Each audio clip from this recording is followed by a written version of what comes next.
બાજવાથી છાણી સુધીના મુખ્ય માર્ગની અત્યંત બિસ્માર હાલતના પગલે સ્થાનિકોમાં ભારે રોષ ફેલાયો છે। વર્ષોથી ખસ્તા હાલ બનેલા આ માર્ગને લઈને લોકો ત્રાહિમામ પુકારી ઉઠ્યા છે। સ્થાનિક રહેવાસીઓએ ગત રાત્રે ચક્કાજામ કરી માર્ગ પર ઉતરી વિરોધ પ્રદર્શન કર્યું હતું। સ્થાનિકોનું કહેવું છે કે અંદાજે 50 વર્ષ અગાઉ બનાવવામાં આવેલો આ રોડ આજે ભારધારી વાહનોની ભારે અવરજવરના કારણે સંપૂર્ણપણે બિસ્માર થઈ ગયો છે। રોડ પર ખાડા, ઉખડેલો ડામર અને ધૂળ કાદવથી વાહન ચાલકો તેમજ રાહદારીઓ ભારે હાલાકી ભોગવી રહ્યા છે। તેમ છતાં જવાબદાર નેતાઓ અને તંત્ર દ્વારા ફક્ત વચનો સિવાય જમીની સ્તરે કોઈ કામગીરી થતી નથી તેવો આક્ષેપ સ્થાનિકોએ કર્યો છે। આ માર્ગ માટે આરસીસી રોડ મંજૂર થયું હોવાનું કહેવાઈ રહ્યું છે। હજુ સુધી તેની કામગીરી શરૂ ન થતાં નારાજગી વધી છે। વારંવાર રજૂઆતો કરવા છતાં કોઈ નિરાકરણ ન આવતા લોકોએ વિરોધનો માર્ગ અપનાવ્યો હતો। સ્થાનિક અગ્રણી રાજુભાઈ માસ્તરે જણાવ્યું હતું કે જનતા લાંબા સમયથી રોડ બનાવવા રજૂઆતો કરી રહી છે, પરંતુ પરિણામ શૂન્ય છે।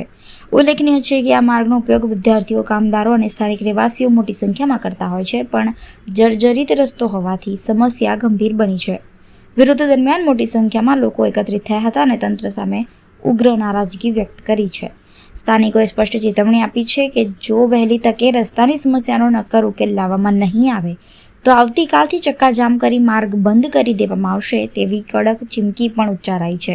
આપ જાણો છો કે મીડિયાના માધ્યમથી આજે 2-3 વખત પહેલાં પણ બાજવાની જનતાએ વારંવાર રજૂઆત કરી છે, છતાં પણ એનું રિઝલ્ટ શૂન્ય છે।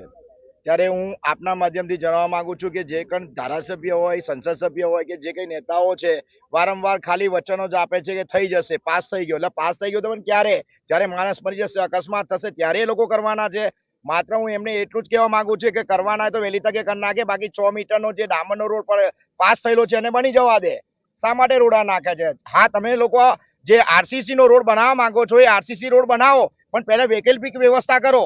તાત્કાલિક અને ડામર કરીને ગમે તેવો રસ્તો અમારે આવવા જવા માટે, કારણ કે આ જે રોડ છે, છાણી બાજવા રોડ છે, એ લગભગ બધા ગામડાઓ સાથે જોડાયેલો છે। આ રોડ પરથી હજારોની સંખ્યાની અંદર વિદ્યાર્થીઓ છે, કામદારો જે બધા જતા હોય છે અને વારંવાર અકસ્માત થાય છે।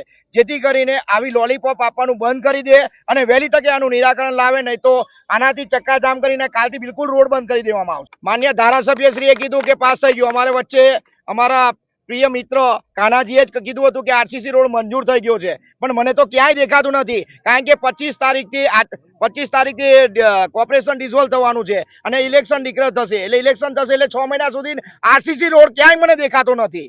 એટલે મારે તો વૈકલ્પિક વ્યવસ્થા જોઈએ કે તાત્કાલિક આ રોડનું મરામત કરાવે, કાં તો ડામર કરાવે, પણ એની વ્યવસ્થા કરાવે। અત્યારે ધારાસભ્ય એટલે આજે જે બાજવા સુધી લાગે છે, વાઘોડિયા 136 ધારાસભ્ય લાગે છે, ત્યાર પછી તે સયાજીગંજ વિધાનસભાના ધારાસભ્ય લાગે છે, એટલે 2 ધારાસભ્ય લાગે છે અને સંસદે લાગે છે।